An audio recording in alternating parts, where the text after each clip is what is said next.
El Espíritu de Dios está en este lugar. El Espíritu de Dios se mueve en este lugar. Está aquí para consolar. Está aquí para liberar. Está aquí para guiar. El Espíritu de Dios está aquí. El Espíritu de Dios está en este lugar. El Espíritu de Dios se mueve en este lugar. Está aquí para consolar. Está aquí para liberar. Está aquí para guiar. El Espíritu de Dios está aquí. Muévete en mí, muévete en mí. Toca mi mente, mi corazón. Llena mi vida de tu amor. Muévete en mí, Dios Espíritu, muévete en mí. Muévete en mí, muévete en mí. Toca mi mente, mi corazón. Llena mi vida de tu amor. Muévete en mí, Dios Espíritu, muévete en mí. El Espíritu de Dios está en este lugar. El Espíritu de Dios se mueve en este lugar. Está aquí para consolar. Está aquí para liberar. Está aquí para guiar. El Espíritu de Dios está aquí. Muévete en mí, muévete en mí. Toca mi mente, mi corazón. Llena mi vida de tu amor. Muévete en mí, Dios Espíritu, muévete en mí. Muévete en mí, muévete en mí. Toca mi mente, mi corazón. Llena mi vida de tu amor. Muévete en mí, Dios Espíritu, muévete en mí. Muévete en mí, Dios Espíritu, muévete en mí. En el nombre del Padre, y del Hijo, y del Espíritu Santo. Amén. Vamos a ponernos ante la presencia de Dios, vamos a invocar el don de su Espíritu Santo para que este mismo Espíritu sea el que abra nuestro entendimiento, nos conceda la sabiduría para poder entender perfectamente lo que Dios quiere de nosotros, conocer su santa voluntad, adherirnos a ella, amarla, respetarla, cumplirla todos los días de nuestra vida. Amado Señor nuestro Jesucristo, tú eres el Hijo de Dios, único, vivo y verdadero. Queremos darte gracias y glorificarte por la gran enseñanza que nos dejaste en el Sermón de la Montaña. Y en ese sermón, cuando nos dejaste las bienaventuranzas, el plan de perfección y de santidad al cual hemos sido llamados por ti. Queremos suplicarte que vengas y nos asistas. Es imposible sin ti poder conocer la voluntad de Dios, porque Dios revela su querer a todos aquellos que le buscan con sincero corazón. Mira, Señor, cada uno de nuestros hogares. Mira cada uno del dolor de nuestras familias, pero también de las alegrías. Todas te las queremos compartir. Ven a nuestra casa, siéntate con nosotros a la mesa. Queremos compartir nuestro pan contigo. Alivia el dolor, el sufrimiento de tantas familias que viven en este momento la pérdida de sus seres queridos, la enfermedad de alguno de sus miembros. queremos vivir tan estrechamente unidos a ti que nunca olvidemos lo que tú has hecho en nuestra vida.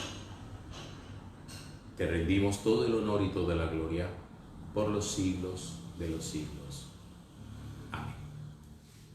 Sagrado Corazón de Jesús, en vos confío. Dulce Corazón de María, sé la salvación del alma mía. Muy buenas noches a todos. Gracias a ustedes que se han empezado a conectar a esta transmisión en directo que hago desde aquí, desde la casa, la Parroquia Santa Teresita del Niño Jesús, en la ciudad de Barranquilla. Gracias por permitirme cada noche, como siempre, poder llegar hasta sus hogares, poder profundizar en lo que el Señor quiere para nuestra vida, en lo que es la voluntad de Dios. Tantas veces que le digo eso, la importancia que tiene el hecho de que nosotros siempre encontremos lo que Dios quiere para nosotros.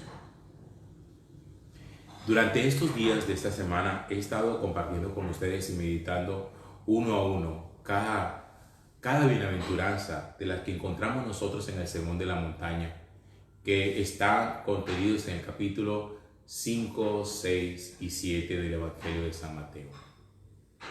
Y esos capítulos 5, 6 y 7 empiezan precisamente con las bienaventuranzas.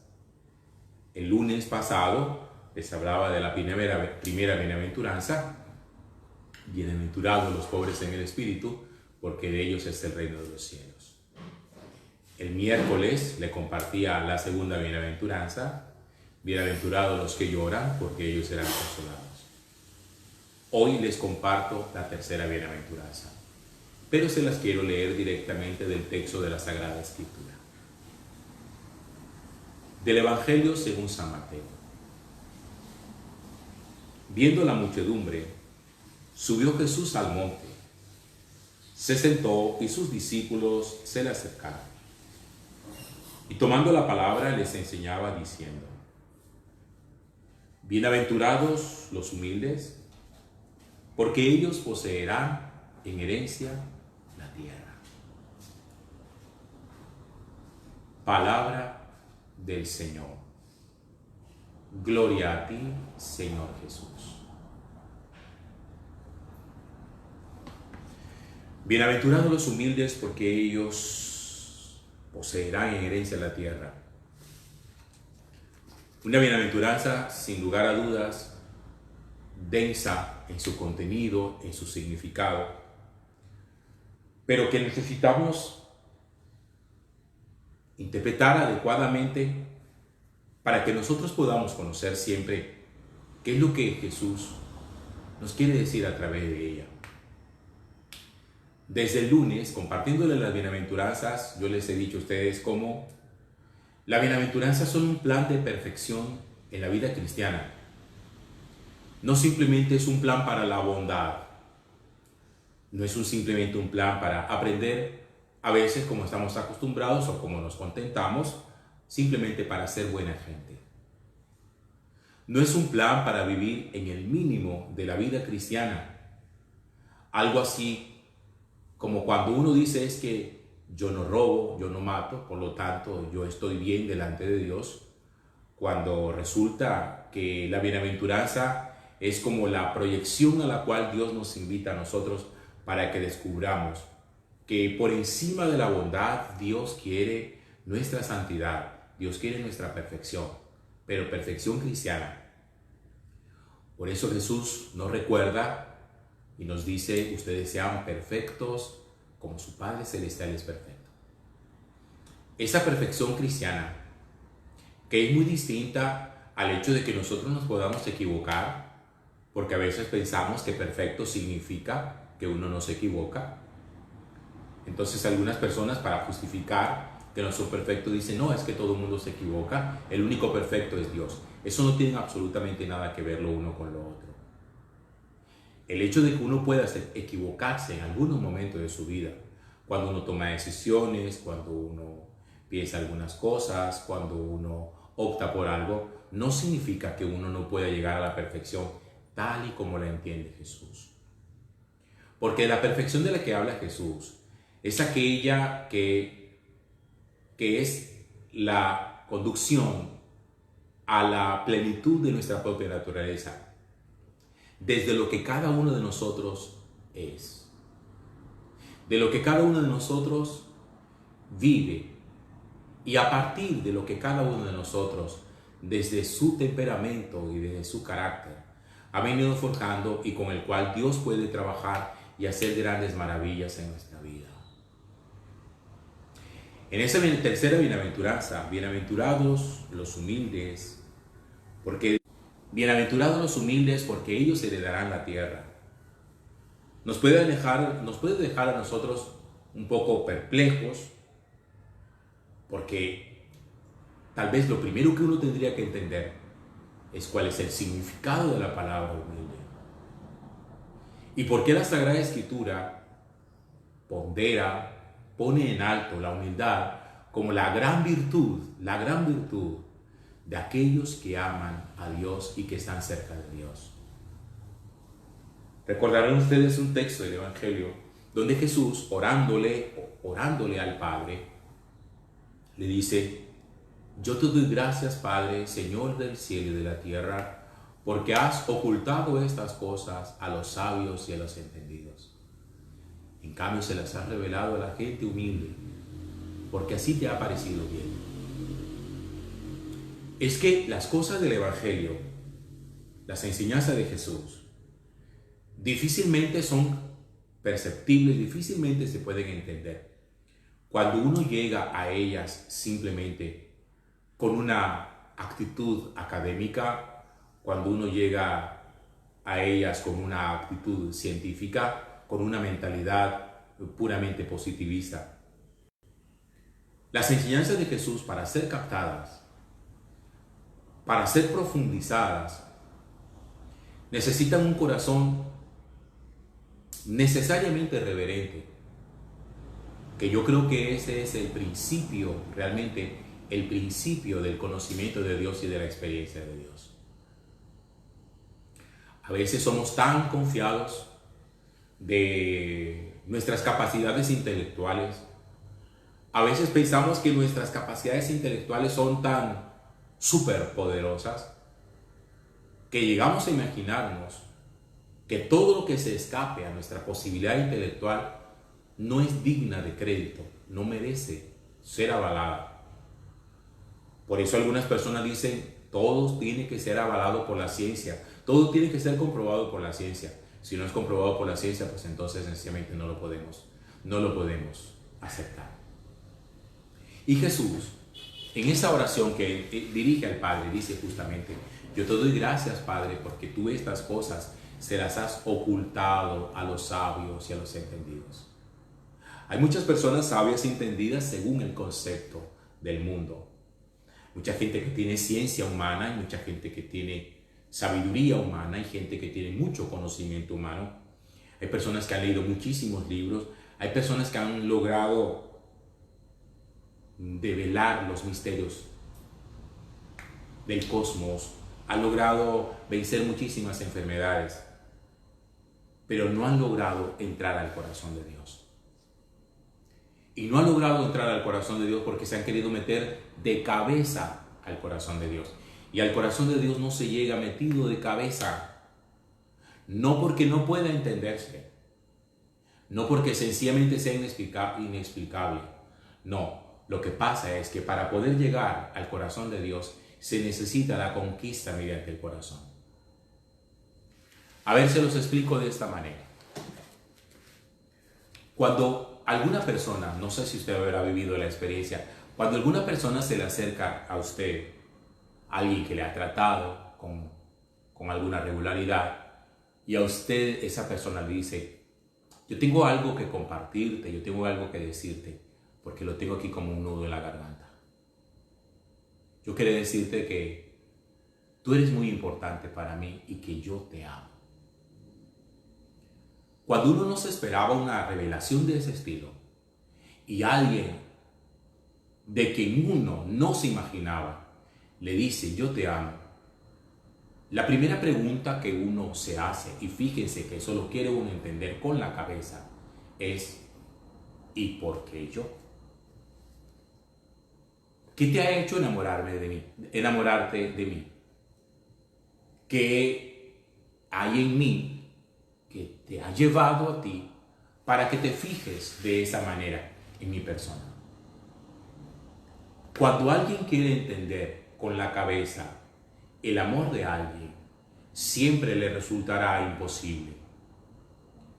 Para poder comprender el corazón de alguien, para poder comprender el amor de alguien, es necesario acogerlo con el corazón.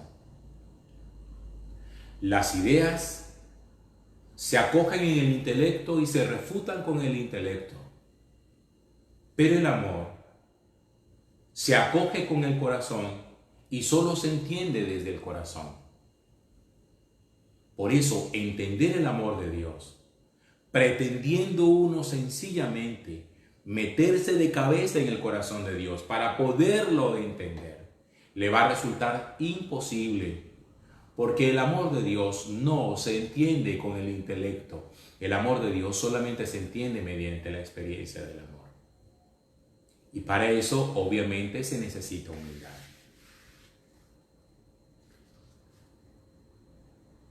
¿Cuál es el problema de la humildad? Yo pienso que una de las grandes dificultades que nosotros encontramos con esta virtud, que es la más grande, la más maravillosa que puede tener una persona delante de Dios, es su mala interpretación, el mal concepto que se tiene de ella. Porque en algunas oportunidades, algunas personas consideran o suponen que ser débil significa, que ser humilde significa ser débil, que significa ser soso, que significa ser tonto, que significa ser falto de valor. Algunos consideran que el humilde es aquella persona que sencillamente se deja pisotear por los demás y que no es capaz de reclamar nunca sus derechos. Miremos por ejemplo a Jesús. En el Evangelio de San Mateo, capítulo 21, versículos 12 y 13, Jesús nos dice a nosotros lo siguiente. Mateo 21, versículos 12 y 13. Permítanme, yo se los leo para que podamos escuchar este texto maravilloso.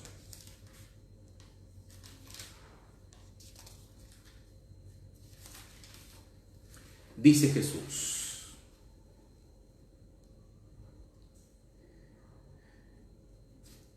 entró Jesús en el templo y echó fuera a todos los que vendían y compraban en el templo. Y les dijo: mi casa es casa de oración, pero ustedes han hecho de ella una cueva de bandidos. Miren en ese texto. Resulta extraño esa actitud de Jesús, aparentemente como tan agresiva, cuando en el mismo Evangelio de San Mateo, en el capítulo 11, versículo 28 y 29, Jesús había dicho lo siguiente: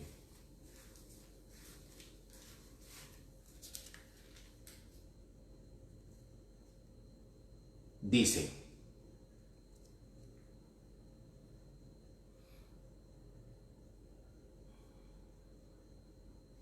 vengan a mí todos los que están cansados y agobiados, y yo les daré descanso. Tomen sobre ustedes mi yugo y aprendan de mí, que soy manso y humilde de corazón. En el capítulo 11, Jesús se proclama y se llama a sí mismo como manso y humilde de corazón. En el versículo 21, nosotros encontramos a ese mismo Jesús manso y humilde de corazón en un comportamiento, les decía, aparentemente agresivo, cuando está echando a los vendedores del templo porque habían convertido un lugar sagrado en un lugar de mercado público. Ahí es donde algunas personas malinterpretan la humildad y consideran que alguien humilde tiene que ser una persona, les decía ahora, falto de carácter, soso, tonto, débil y que no es capaz de reclamar absolutamente nada, sino que sencillamente se deja pisotear por los demás. No existe ninguna oposición en el hecho de que usted pueda ser realmente una persona humilde, pero que tenga capacidad también para hacer valer sus derechos, para reclamarlos y para poder encarar a aquellas personas que están actuando en contra de la justicia. No existe una contradicción entre la humildad de Jesús y su acción enérgica de limpiar el templo de aquellos que lo habían convertido sencillamente en una plaza pública, en una plaza de mercado. Creo que la humildad se ha venido devaluando, se ha desdibujado, precisamente por ese concepto errado que podemos llegar a tener. Cuando nos imaginamos al humilde como una persona que nunca levanta la mirada, que siempre tiene sus ojos puestos en el suelo, que cuando son agresivos con él dice sí, agrédeme, cuando le quieren golpear dicen sí, golpéame, cuando le quieren humillar le dicen sí, humíllame, cuando le quieren violar sus derechos le dice, responde sí, viola mis derechos. Y no hay tal cosa. Sigamos un poco para que lo podamos comprender mejor. Si la humildad no es falta de carácter, entonces nosotros podríamos decir que la humildad es sobre todo un poder controlado, no un poder que nos desborda, no un poder que se derrama en nuestro propio corazón al punto de que ya no somos nosotros los que tenemos dominio, los que tenemos señorío sobre aquello que mandamos, sino que es aquello sobre lo que mandamos que tiene poderío y señorío sobre nosotros. Humildad es que usted sea un papá, una mamá, que teniendo autoridad en su casa, usted sea capaz de ejercerla adecuadamente, teniendo dominio sobre ese poder que le ha dado la naturaleza y que le ha dado Dios sobre sus hijos, sin que tenga nunca que llegar a pisotearlos a ellos o violentar sus derechos. Ese poder bajo control nos implica dos cosas.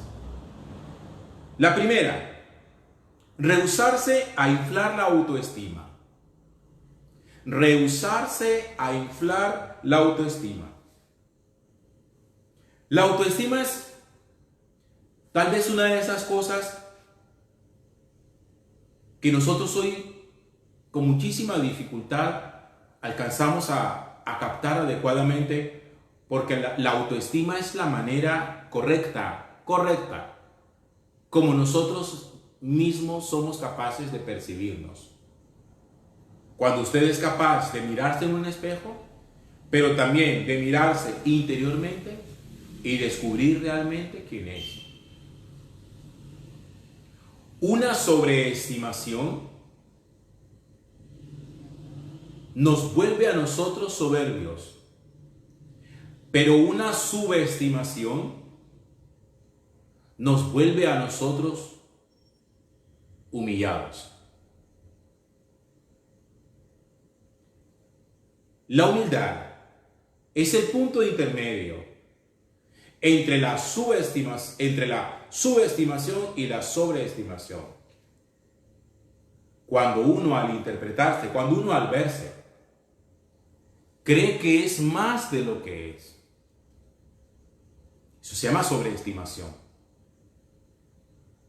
Y de eso nosotros tenemos ejemplos en nuestro país. Por lo menos los conocemos porque se han viralizado cada vez que han aparecido. Y seguro que hay muchos otros que son anónimos, que no aparecen nunca por los medios de comunicación. ¿Cuántas veces alguna persona ha querido presentarse a sí misma por su autoridad por encima de la ley. Y entonces la argumentación para creer que están por encima de la ley, que eso es sobreestimación, les hace lanzar frases como esta: ¿usted no sabe quién soy yo? Eso es una sobreestimación. Y eso lo cataloga la Sagrada Escritura como un acto de soberbia. Pero cuando por el contrario, la persona al mirarse a sí misma, alguien insignificante, a los ojos de Dios, pero también a los ojos del mundo, cuando considera que su vida no vale nada, cuando considera que su puesto en la tierra está anulado, cuando considera que Dios no puede hacer nada con él ni a través de él, eso es subestimación. Y eso tampoco es humildad, porque algunas personas creen que la humildad es simplemente subestimarse y andar diciendo de sí mismos todos los días que son una porquería y que no sirven para nada.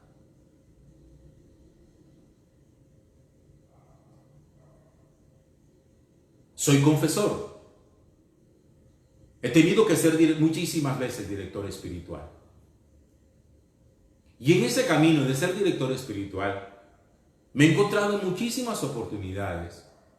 Personas que tienen de sí misma un concepto tan herido, tan lastimado, tan por debajeado, que incluso se sienten lejos de la misericordia de Dios, porque dicen ellos mismos: mi pecado es demasiado grande. Algunos creen que pueden ser humildes rechazando la misericordia de Dios. Y simplemente le dicen: Señor, es que yo soy una porquería, yo soy una basura, yo no merezco nada de ti, yo no merezco ni tu amor, ni nada. A mí siempre me gusta colocar como ejemplo, o por lo menos traer a cuento, a Judas el Iscariote. Judas el Iscariote fue una persona que al darse cuenta de la gran equivocación que había cometido, el gran pecado que había realizado en su vida, consideró que su pecado había sido tan grave, tan grave, tan grave, que no merecía redención. Y prefirió autodestruirse antes que aceptar la misericordia y el amor de Dios. Déjeme decirle algo. Si usted considera que cualquier pecado que haya en su vida es mucho más grande, mucho más poderoso que el amor de Dios, usted está lejos de conocer el amor de Dios como es. Dice el apóstol San Pablo: donde abundó el pecado, sobreabundó la gracia. Y nosotros no podemos tener la actitud de Judas Iscariote, de pensar que porque nuestros pecados son graves, gravísimos, muy graves, sencillamente ya no tenemos redención de ninguna clase y que es mejor perder la vida. Eso no es humildad. Eso es otro acto de soberbia, cuando uno cree que el pecado de uno es mayor que el amor de Dios. Y ahí es donde está la soberbia, cuando uno cree que el pecado de uno es mayor que el amor del Señor.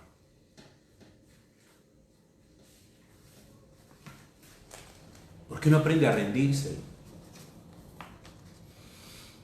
El Señor nos dice a través del profeta en el Antiguo Testamento: aunque tus pecados sean como la escarlata, blanquearán como la nieve, y aunque sean como la grana, blanquearán como la lana. No hay pecado por oscuro, por negro, que Dios no pueda blanquear. La capacidad del Señor es justamente esa: hacer nuevas todas las cosas. Y Dios puede hacer grandes cosas a través suyo si usted se lo permite. Si usted es lo suficientemente humilde para decir: Señor, yo acepto lo que tú quieras hacer conmigo y lo que quieras hacer a través de mí. Pero para eso se necesita mirarnos con los ojos de Dios. Eso es lo que permite la humildad. Miren, el mundo de hoy ha dado nombre de bullying o matoneo. Esa actitud que suelen tener generalmente los estudiantes, los chicos, aunque se presenta también entre los adultos.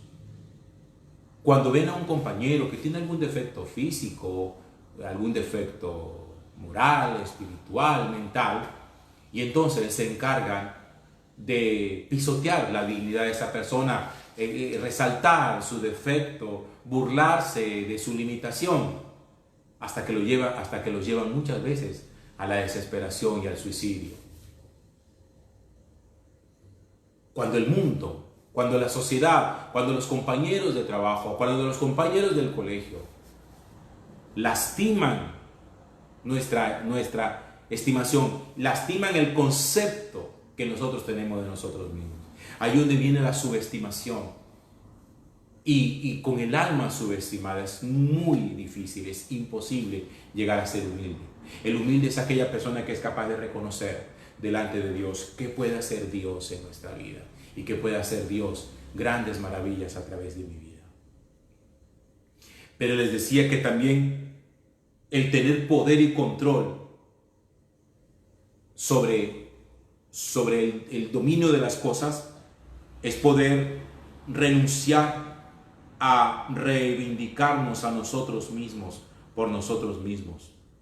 Fíjense cómo lo expresa el apóstol San Pablo en la carta a los Romanos. Dice: porque en virtud de la gracia que me ha sido dada, digo a cada uno de ustedes que no piense más alto de sí de lo que debe pensar, sino que piense con buen juicio, según la medida de fe que Dios ha distribuido a cada uno. Las personas humildes se ven a sí mismas como siervas de Dios. No piensan más alto de ellas de lo que deben pensar. Ser humilde es ser capaz de reconocer nuestras fortalezas y nuestras limitaciones. El humilde no es el que trata de tapar sus defectos, los reconoce, pero también reconoce la grandeza de Dios en su vida. Esos, los humildes, son los que heredan la tierra. A ellos pertenece realmente el reino de Dios aquí en la tierra. Los humildes no son los que son dueños de la tierra, son los que heredan la tierra, esa tierra en la cual Dios construye su reino. De los humildes es el reino de Dios plantado en la tierra. Voy a terminar la catequesis